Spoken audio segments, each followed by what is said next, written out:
አፍላ ፍቅር በሳምንት 3 ሊለቀቅ ነው። ሁላችሁም እንደምታውቁት እንግዲህ ሲስተም እና ጄሪ ቅዳሜ ዕለት እየተለቀቀ መሆኑን ታውቁታላችሁ። ግን ያን ያክል እይታ እያገኘ ስላልሆነ እንግዲህ አፍላ ፍቅርን በሳምንት 3 ለመልቀቅ አሁን ላይ ወደ ስራ ሊገቡ እንደሆነ መረጃ አግኝቻለሁ ማለት ነው። እንኳን ደስ አላችሁ ማለት ትፈልጋለሁኝ። አሁን ላይ የነበረው የአፍላ ፍቅር የመጨረሻው ክፍል እንዴት ነበረ?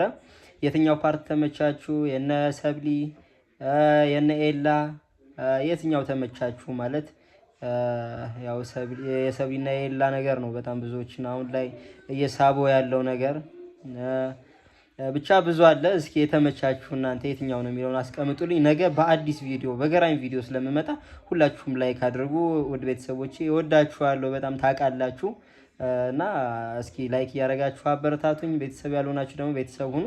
በአሪፍ መልኩ እየመጣው ስለሆነ አሪፍ ነገሮችን እሰራላችኋለሁ ማለት ነው። እወዳችኋለሁ። ሰላማችሁ ይብዛልኝ። የነገ ሰው ይበለን።